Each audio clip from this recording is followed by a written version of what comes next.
todos y a todas. Bienvenidos a una nueva clase virtual.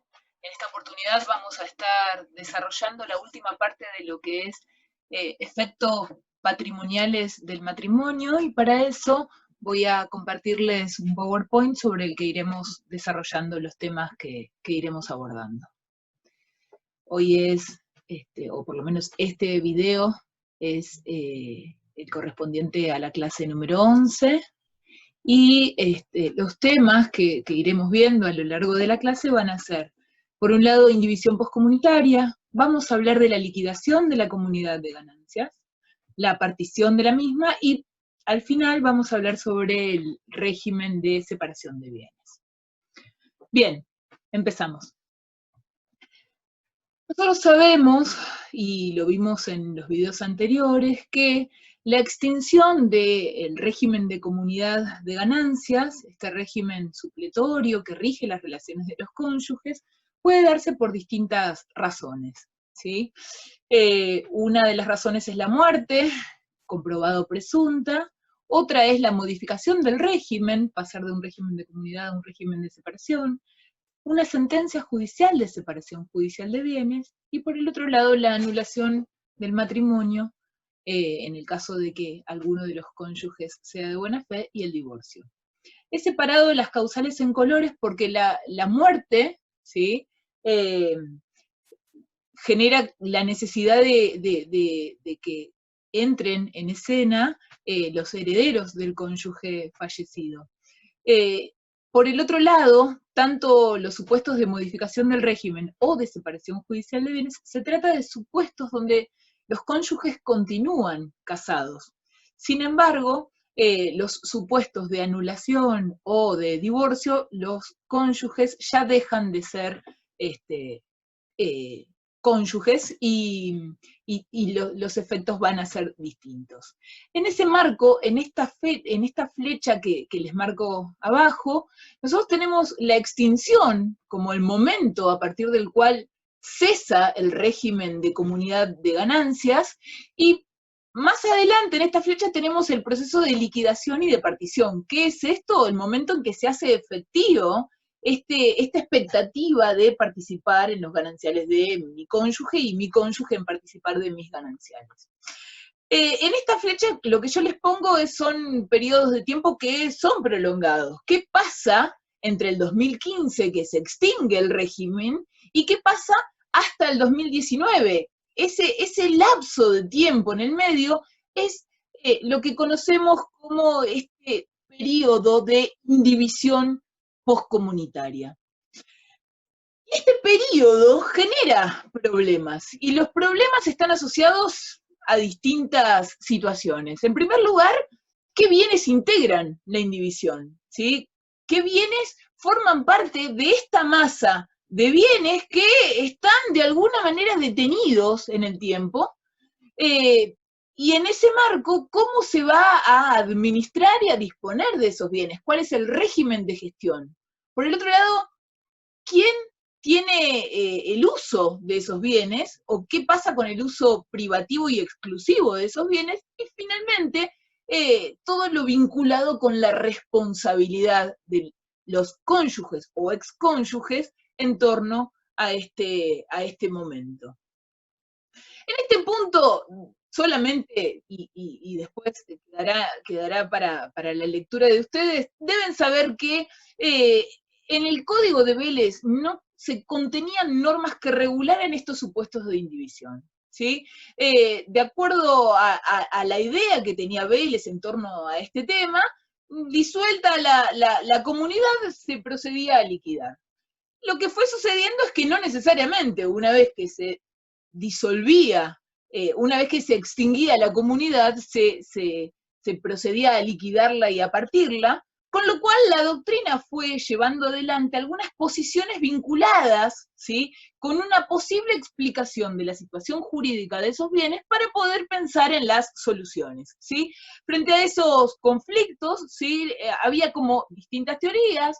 Acá solamente les traigo algunas de ellas: aquellos que consideraban que se trataba de una universalidad jurídica, aquellos que aplicaban las reglas del condominio, y aquellos que distinguían, por un lado, la masa de bienes, y finalmente esta última, que diferenciaba según las causas, ¿sí? Esta es una posición que asume el doctor Zanoni, que de alguna manera viene a recoger el Código Civil y Comercial que aborda específicamente los conflictos que se plantean durante la indivisión. Claramente, el Código Civil y Comercial establece normas claras que vengan a solucionar los conflictos que se puedan presentar en el transcurso de este tiempo que va entre la extinción y la liquidación. Y de alguna manera va recogiendo, ¿sí?, las posiciones mayoritarias tanto de la doctrina como de la jurisprudencia, convirtiéndolas en normas claras para resolver este tipo de cuestiones. Por un lado, digo, se define claramente cuáles son los bienes que integran esta indivisión. Y en principio, los bienes que integran esta indivisión van a ser los bienes gananciales de cada cónyuge.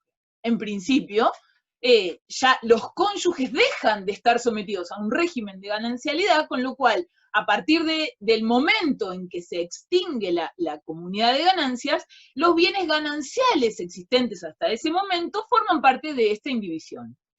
Por otro lado, el 485 aclara que también forman parte los frutos de esos bienes y los bienes que por accesión se vayan integrando a esos bienes. Además, como un principio general establecido por los artículos 464 y 465, cuando definen los bienes propios y gananciales, también van a integrar esta indivisión los bienes adquiridos después de extinguida la comunidad, pero que tengan una causa o título anterior, que van a ser gananciales. Además, se aplica el principio de subrogación real, con lo cual si yo permuto un bien ganancial por otro bien, el carácter de esa ganancialidad, por más que no exista más la comunidad de ganancias, se traslada al nuevo bien a los efectos de resguardar los intereses de los cónyuges. Y finalmente, integran esta indivisión los créditos de uno y otro cónyuge. En primer lugar, y a esto me refería cuando decía que se distingue la causa que generó esta indivisión, lo primero que tenemos que hacer es distinguir las causas que han generado esta indivisión.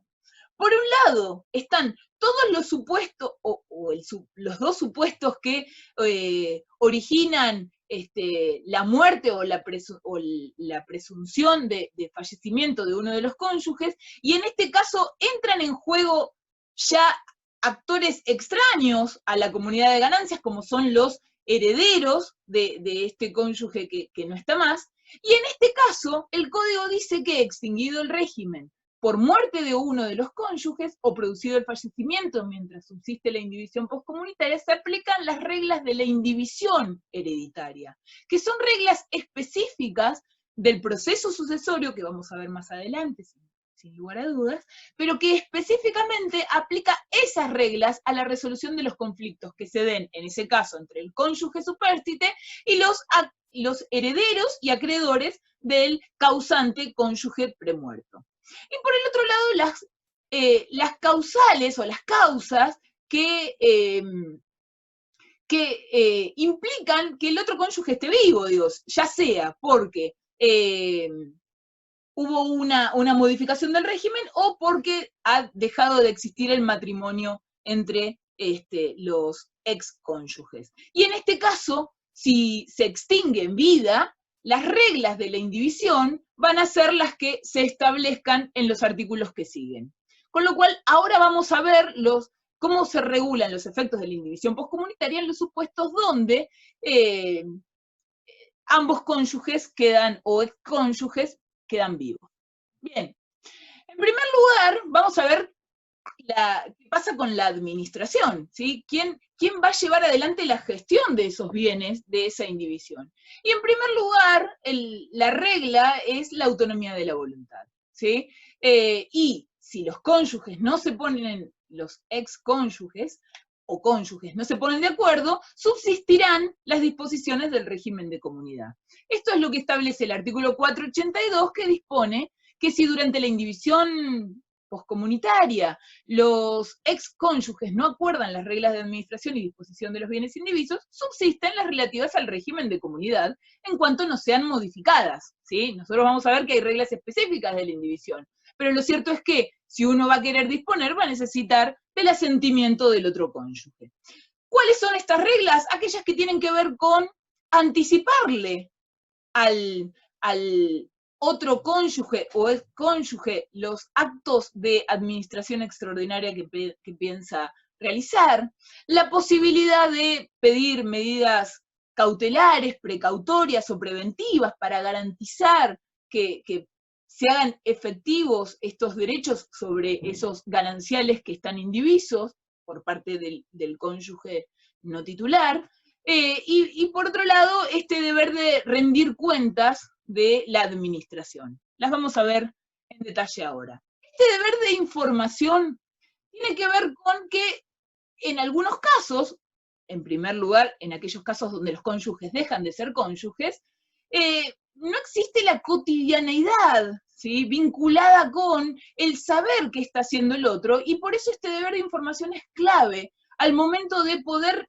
ejercer algún control, no ya sobre estos gananciales en expectativa, sino con estos gananciales que están indivisos, y del cual la expectativa se transformó en una realidad y que estamos en un momento de transición hacia la liquidación. Dice el 482, cada uno de los copartícipes tiene la obligación de informar al otro, con la antelación razonable, su intención de otorgar actos que excedan de la administración ordinaria de los bienes indivisos. El segundo, y con esto tiene que ver el deber de información, puede formular oposición cuando el acto proyectado vulnera sus derechos, ¿sí? ¿Cuáles van a ser estos actos de administración extraordinaria? Básicamente, o que excedan la administración ordinaria, básicamente aquellos que están asociados con la enajenación del bien, ¿sí? Y si el acto se realiza igual, se aplicará el artículo 456 y podré deducir la nulidad de ese acto dentro del plazo de 6 meses, tal cual lo establece el artículo 456. Por otro lado, en este periodo de transición, es posible hacer uso de las medidas protectorias, medidas cautelares que tengan por objeto resguardar, no ya el derecho en expectativa, sino que el derecho ya existe, la comunidad ya se formó, con lo cual, dentro de este momento es posible llevar adelante o peticionar judicialmente medidas cautelares que tengan por objeto resguardar mi derecho a participar del 50% de los gananciales de mi ex cónyuge. Por un lado tenemos el artículo 722 que lo regula de manera general dentro de las reglas del proceso de familia, establece la posibilidad de que cualquiera de los cónyuges puede pedir y el juez disponer medidas de seguridad para evitar que la administración o disposición de los bienes de uno pueda poner en peligro, hacer inciertos o defraudar los derechos patrimoniales del otro, ¿sí?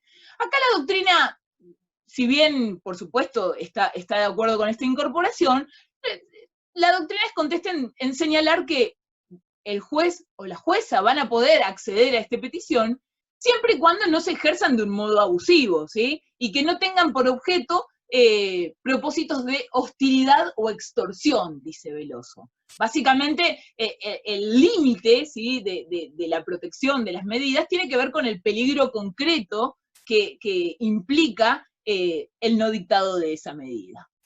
Ahora, el artículo 482 establece dos medidas específicas, dos medidas protectorias específicas para este momento de indivisión. Por un lado, la autorización para realizar por sí un acto para el que sería necesario el consentimiento del otro, si la negativa es injustificada. En este caso habla de consentimiento y no de asentimiento, y se supone que tiene que ver con los casos o con los supuestos donde los excónyuges han sido condóminos y deben llevar adelante algún acto donde requiera el consentimiento de ambos. Pero por el otro lado, y esta sí era una medida que estaba de alguna manera discutida en doctrina y en jurisprudencia, la posibilidad de que se designe durante este periodo de indivisión al otro cónyuge o a un tercero como administrador de la masa del otro. en este caso, frente a la posibilidad de que la mala administración, la administración ruinosa o la administración deficiente, pueda poner en peligro la posibilidad de que yo pueda participar de los bienes gananciales de mi cónyuge. Bien. ¿Qué pasa con el uso? Bueno, en el Código Civil, como les decía, no había regulación, pero había como algún consenso doctrinario jurisprudencial de que si un bien ganancial era utilizado exclusivamente por uno de los cónyuges o de los excónyuges, el otro tenía derecho a una reparación por ese uso exclusivo. Esto es lo que dice el artículo 484, que dice que cada copartícipe puede usar y disfrutar de los bienes indivisos conforme a su destino, en la medida compatible con el derecho del otro. Ahora, en primer lugar, si hay acuerdo en torno a todo lo que tenga que ver con el régimen de indivisión, se va a tomar las cláusulas de ese acuerdo. Ahora, si no hay acuerdo, este ejercicio tiene que ser regulado por el juez. Y esta es la mecánica que se utiliza en torno a este tema. Si los excónyuges en el convenio regulador de los efectos del divorcio han regulado este uso de los bienes gananciales, por ejemplo, como parte de la obligación alimentaria, o como, por ejemplo, dentro de las reglas de la atribución de la vivienda, bueno, se atenderá a ese acuerdo. Ahora, si no lo hay, acá intervendrá el juez, y el juez será el que disponga de una indemnización, ¿sí? Así lo dice el artículo 484, el uso y goce excluyente sobre toda la cosa en medida mayor o calidad distinta a la convenida, solo da derecho a indemnizar al copartícipe a partir de la oposición fehaciente y en beneficio del oponente. Y acá la doctrina dice, bueno, no habla de canon locativo, habla de indemnización, con lo cual no necesariamente tenemos que estar pensando en una suma mensual, sino que esta indemnización podría ser un monto específico por un tiempo más prolongado. Bien. ¿Qué pasa con los frutos? Y esto era algo que no estaba claro, ¿sí? Y que hoy el código expresamente lo menciona en el 485, que es que los frutos y las rentas de los bienes indivisos acrecen la indivisión, ¿sí? De los bienes gananciales, ¿sí? Ya no de los bienes propios, y ya no tampoco los frutos civiles y los salarios, ¿sí? Que eso ya forma parte de los ingresos personales de cada uno de los excónyuges. Y el copropietario que los percibe va a deber rendición de cuentas. Y esto es importante frente a aquellos bienes que tienen rentas, y que las rentas son importantes a los efectos de garantizar, ¿sí?, este derecho a participar sobre esos gananciales. En cuanto al sistema de responsabilidad, solamente para volver sobre un tema que ya vieron con la doctora Chichile, digo, siempre tenemos que hablar de estos dos espectros de la responsabilidad, las relaciones con los acreedores y las relaciones entre cónyuges. ¿Cómo es entonces el sistema de responsabilidad? Bueno, acá no ingresa la autonomía de la voluntad, porque en este caso estamos hablando de derechos de terceros y subsiste el orden público protegiendo esta seguridad de las transacciones. Bien, ¿qué dice el 486? Que en relación con los acreedores, durante la indivisión se aplican las normas del 461, 462 y 467. 467 en torno a la responsabilidad concurrente por la conservación de los bienes gananciales, donde el otro cónyuge puede responder con estos otros bienes gananciales que también van a estar indivisos. Ahora, en relación con el 461 y 462, esta responsabilidad solidaria va a tener que estar de alguna manera atemperada con el cese de la convivencia en el caso de que hayan dejado de convivir y hayan dejado de ser cónyuges. Es decir, este estado de indivisión no modifica la relación de los cónyuges o excónyuges con terceros, ¿sí? En relación a los acreedores anteriores, ¿sí?, el 486 regula la relación con los acreedores durante la indivisión y por las deudas que se generen durante la indivisión. En relación a los acreedores anteriores, esta indivisión no puede perjudicar sus derechos, con lo cual, por más que los bienes estén en indivisión, yo para contratar tuve en cuenta la totalidad del patrimonio de mi acreedor, con lo cual la prenda común va a ser la totalidad del patrimonio, por más que por más que haya bienes que son calificados como gananciales y estén indivisos. Bien. A continuación, vamos a seguir con este nuevo tema, que es la liquidación de la comunidad de ganancias. ¿Qué es esta liquidación de comunidad de ganancias? Nosotros sabíamos y veníamos viendo recién que la comunidad se extingue, permanece en un periodo de indivisión, y luego de este periodo de indivisión se liquida y se va a partir. Y en este momento de la partición es el momento donde yo voy a hacer efectivo el 50% de la ganancialidad de esos bienes. Bueno, ¿qué es la liquidación? Bueno, es un conjunto de operaciones tendiente a establecer la masa neta a partir. ¿De qué manera yo voy a saber cuántos gananciales me corresponden? ¿Sí? Sean de mi titularidad o de titularidad de mi excónyuge. Bueno, este conjunto de operaciones incluye la enunciación y la calificación de los bienes, ¿sí? El inventario y el inventario no solo de los bienes, sino también la calificación. ¿Cuáles son estos bienes?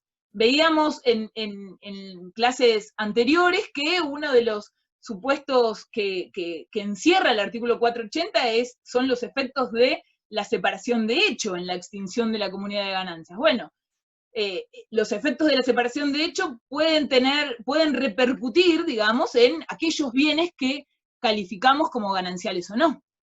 Con lo cual, esas operaciones forman parte de la liquidación.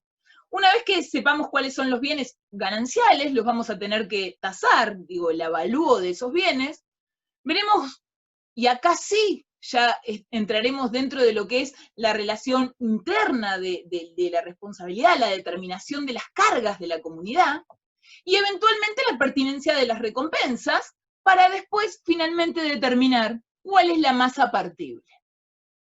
Bien, avancemos en esta flecha en torno a este tema que tiene que ver con el pasivo definitivo, ¿sí? El pasivo definitivo, la cuestión de la contribución. Adrede puse los dos artículos uno al lado del otro para que lo vayamos viendo, porque esto tiene relación con el 464 y el 465 que enumera los bienes propios y gananciales. De la misma manera que hay bienes propios y gananciales, hay obligaciones que forman parte de las cargas de la comunidad y obligaciones que son personales de cada uno de los cónyuges. Van a ser a cargo de la comunidad las deudas y las obligaciones que tengan por objeto cuestiones vinculadas con el esfuerzo común que trae aparejada la ganancialidad. Y van a ser obligaciones personales aquellas que hacen al interés exclusivo del cónyuge que debe afrontarlas. Veámosla cada uno de los incisos como para ir de alguna manera desarrollándolo.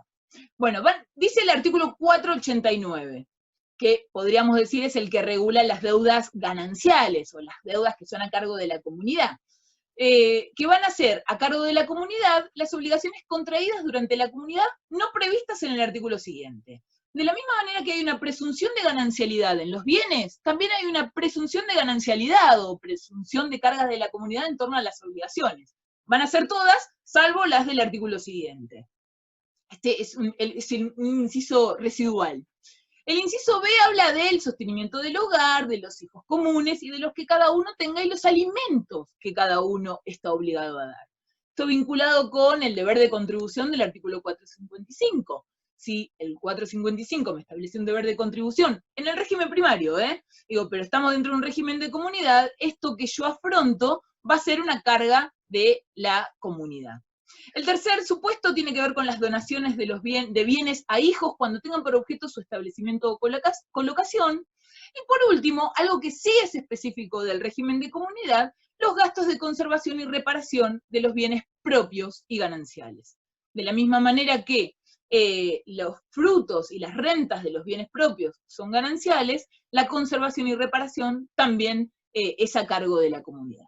Por el otro lado, tenemos que van a ser obligaciones personales, es decir, que deben ser afrontadas de manera personal por el cónyuge, las contraídas antes del comienzo de la comunidad, por supuesto, y en esto es importante hacer mención de las mismas cuando se hacen las convenciones matrimoniales, las que graban las herencias, legados o donaciones recibidas por uno de los cónyuges, fundamentalmente porque esos bienes van a ser propios, las contraídas para adquirir o mejorar bienes propios, las resultantes de garantías personales o reales dadas por alguno de los cónyuges a un tercero, sin que de ello derive beneficio para el patrimonio ganancial. Yo fui garante de una obligación de una amiga y tuve que afrontar el pago de esa obligación. Y por último, las derivadas de la responsabilidad extracontractual y de sanciones legales, ¿sí? Una multa. Bien. ¿Por qué esto es importante distinguir las obligaciones a cargo de la comunidad y las obligaciones personales? Dijimos que, o venimos diciendo que, en relación al acreedor, digo, al acreedor le importa poco si son a cargo de la comunidad, si son personales, o por lo menos le importa menos, ¿sí? Digo, lo que le interesa es el patrimonio del deudor al momento de contratar con él. Ahora, al interior de la comunidad de ganancias, esto va a ser importante a los efectos de determinar si las deudas que son a cargo de la comunidad se pagaron con dinero ganancial o si las deudas que son personales se pagaron con dinero propio. Si esto es así, no hay problema. Sea que en el caso de las deudas gananciales se pague con dinero ganancial de uno del otro. El problema es que es cuando las deudas a cargo de la comunidad se pagan con dinero propio o las deudas propias se pagan con dinero ganancial. Y en este caso, sí, al momento de la extinción de la comunidad, se pone de resalto esta diferenciación a los efectos de ingresar a la posibilidad de que se establezcan recompensas entre los cónyuges. ¿Sí? Bien, ¿qué son estas recompensas? Bueno, Fleitas y Roveda los definen como créditos generados por el incremento del patrimonio de uno de los cónyuges a costa de la comunidad o por el aumento del haber ganancial en detrimento del patrimonio propio de uno de los cónyuges. ¿Cuál es el objeto de esta teoría de las recompensas? Garantizar la intangibilidad de las masas, ¿sí? Esta idea de que aquel cónyuge que entró a la comunidad de ganancias con un determinado patrimonio propio tiene que salir con ese mismo patrimonio propio, ¿sí? La intangibilidad de la masa, ¿sí? Entonces, en esta balanza, si los bienes gananciales se vieron resentidos en función del aumento de los bienes propios de uno o del otro, o viceversa, aparece la teoría de las recompensas como la posibilidad de compensar, ¿sí? Esta diferencia y este desequilibrio que se generó en los patrimonios. Bien. El artículo 491 define el principio general en el marco de las teorías de la recompensa y nos dice: la comunidad debe recompensa al cónyuge si se ha beneficiado en detrimento del patrimonio propio, y el cónyuge a la comunidad si se ha beneficiado en detrimento del haber de la comunidad. Fíjense acá que acá estamos hablando del patrimonio propio de un cónyuge, del patrimonio propio del otro cónyuge y de la masa ganancial. Ya acá en la ganancialidad, ya no estamos hablando de los bienes gananciales de uno o del otro, porque ya acá ya se hizo efectivo, ya esta comunidad que estaba en expectativa ya se formó. ¿Bien? Entonces, en este marco, la comunidad y los bienes propios de uno del otro, habrá recompensa a los efectos de equilibrar este posible desequilibrio. ¿Cómo se prueba? Bueno, en primer lugar, la prueba le incumbe a quien la invoca y puede ser hecha por cualquier medio de prueba. Sin embargo, el 491 establece una presunción muy importante en tema vinculado con la prueba de las recompensas, que es este principio que se ve claramente en esta idea de intangibilidad de las masas. Y dice: si durante la comunidad uno de los cónyuges ha enajenado bienes propios a título oneroso, sin reinvertir su precio, se presume, excepto prueba en contrario, que lo percibido ha beneficiado a la comunidad. En este caso, se presume que ese dinero propio se utilizó vigente en la comunidad en deudas que son a cargo de la comunidad. Y en este caso, se presume la necesidad de la recompensa. Bien. ¿Cuál es el monto y cómo se evalúan? Bueno, en este caso tampoco estaba claro en el código anterior, no estaba regulado, solamente se hablaba de la equidad como un principio a tomar en cuenta los efectos de evaluar las recompensas. El código en el artículo 494 establece que hay que tomar en cuenta dos valores, ¿sí? En primer lugar, el gasto, inversión o erogación, ¿sí? ¿Cuánto puse yo para hacer la pileta de la casa? ¿Sí? ¿Cuánto me salió la pileta? Efectuada por el cónyuge con dinero propio en beneficio de la masa ganancial, o con fondos gananciales en beneficio del patrimonio propio. Pero por el otro lado, lo que tenemos que evaluar también es el provecho o el beneficio que tal gasto significó. Y acá, de alguna manera, dependerá del caso concreto, porque puede ser que en alguno de los casos el gasto sea mayor al provecho, o en algunos casos el provecho sea mucho mayor que el gasto. Sin embargo, el código establece que de estos dos valores se va a tomar el menor, ¿sí? Y establece como una regla general que si no existió provecho o este no subsiste, la pileta que hicimos se desapareció, al momento de la extinción, el monto de la compensación será la cuantía del gasto realizado expresado en valores constantes al momento de la liquidación de la comunidad. Y esto es importante en términos de tiempo. Puede ser que la pileta la haya hecho hace 30 años. Puede ser que la pileta haya desaparecido. Ahora, la importancia de la desaparición es al momento de la extinción de la comunidad, que puede haber sido, como les decía, en el 2015. Ahora, a los efectos de determinar el gasto o inversión, se va a tomar valores constantes, es decir, valores actuales. ¿Actuales a cuándo? Al momento de la liquidación. ¿Sí? Bien.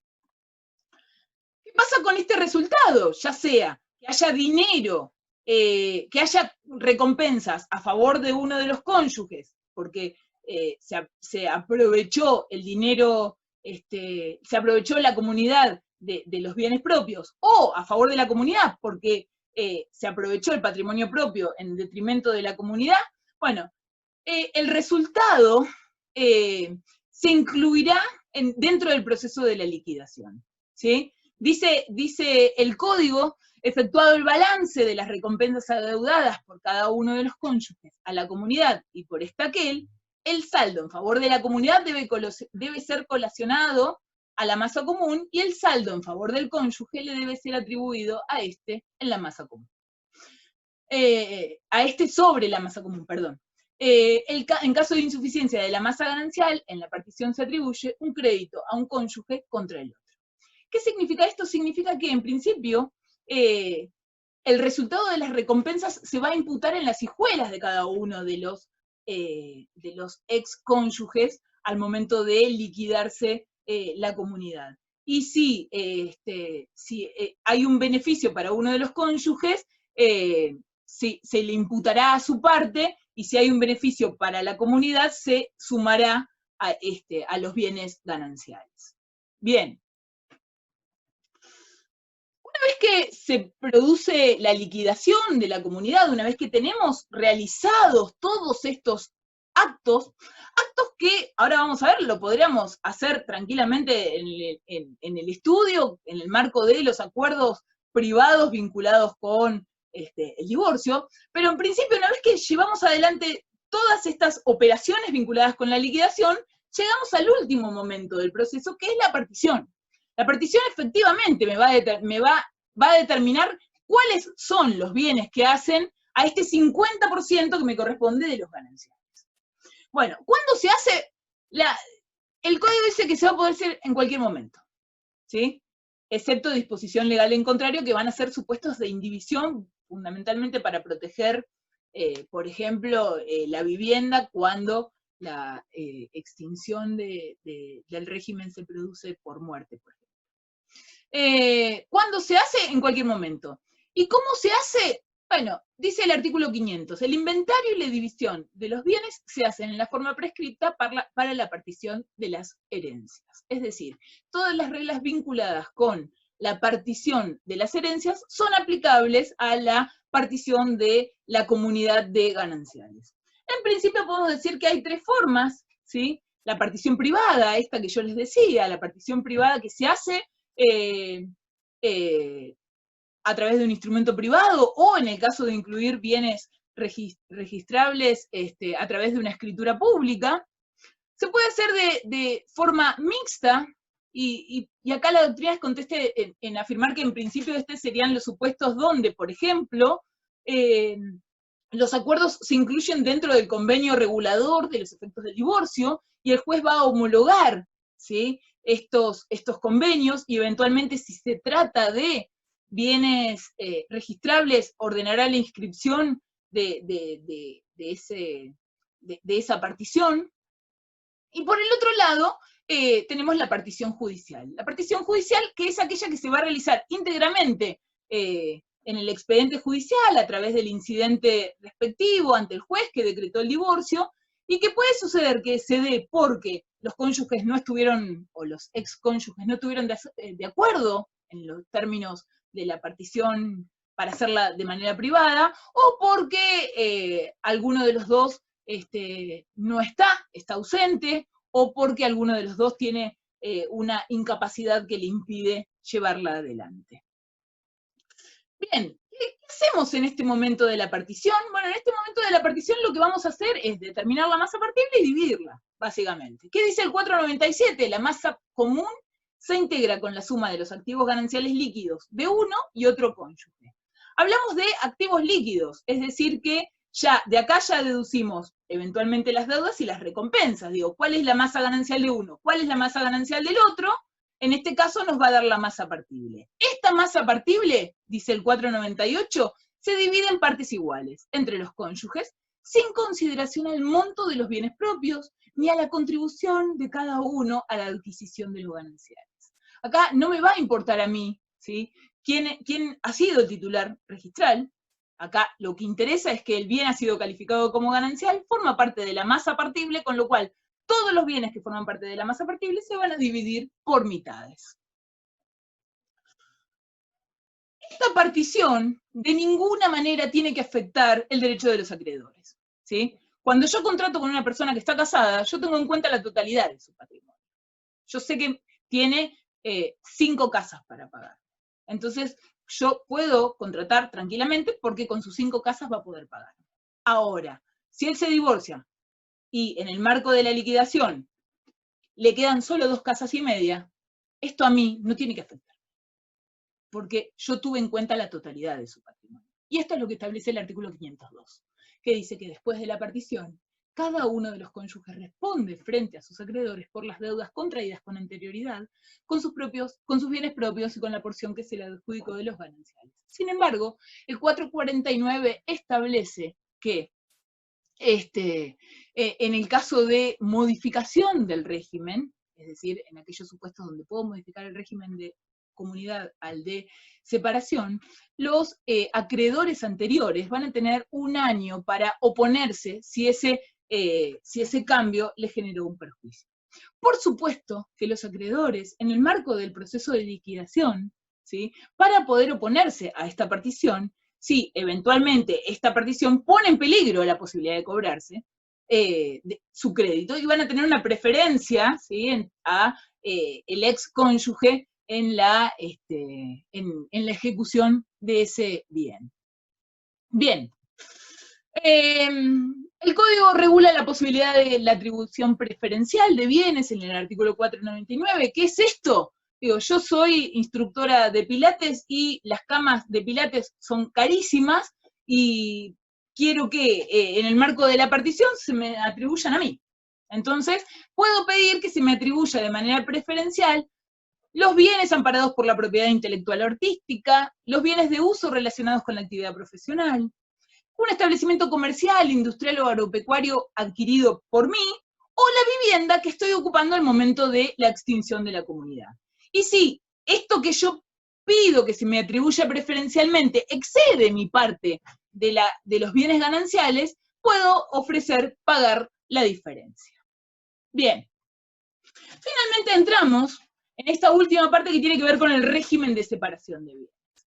Buscaba una imagen que no fuera negativa en torno a la separación de bienes. Si yo pongo separación de bienes, todo aparece como negativo, ¿sí? Como que el régimen de separación de bienes es para personas egoístas, ¿sí?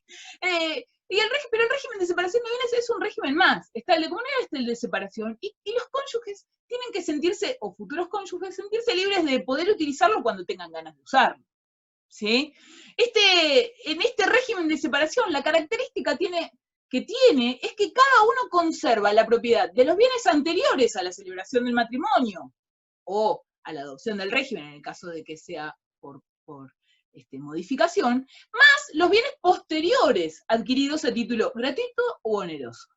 Es formal, en el caso de que se lo elija al inicio del matrimonio a través de una convención prematrimonial, será en escritura pública.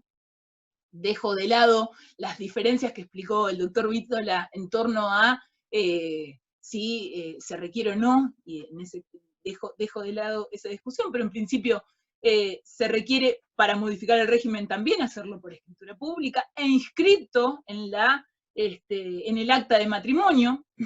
Principalmente es voluntario, porque solamente voy a llegar a un régimen de separación de bienes cuando lo acuerde con mi cónyuge, o eventualmente, si no es a través de acuerdo, a través del pedido de una acción por separación judicial de bienes.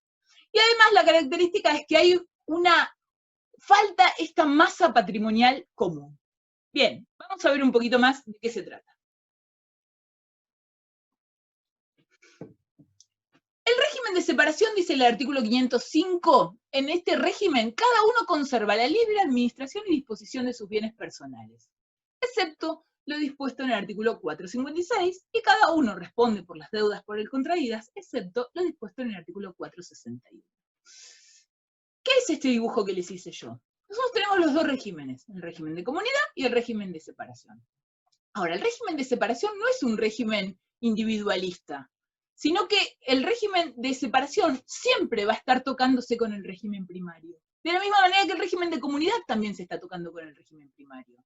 Independientemente del régimen de separación o de comunidad, las cuestiones vinculadas con el deber de contribución, la protección de la vivienda o la responsabilidad solidaria frente a los gastos necesarios para la atención del hogar y la educación de los hijos, eso forma parte del régimen primario. Con lo cual, cada uno administra y dispone de sus bienes con la única salvedad del régimen primario, ¿sí?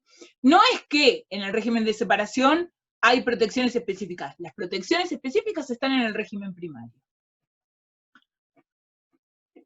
¿Quién es el titular de los bienes? Bueno, hay un poco, el dibujito tiene que ver con eso, el que firma la escritura. La adquisición determina la titularidad. Y acá no nos va a importar la calificación, porque no va a haber calificación del bien. El bien es del señor, de la señora, o de quien sea, ¿sí? Pero quien adquiere es el dueño.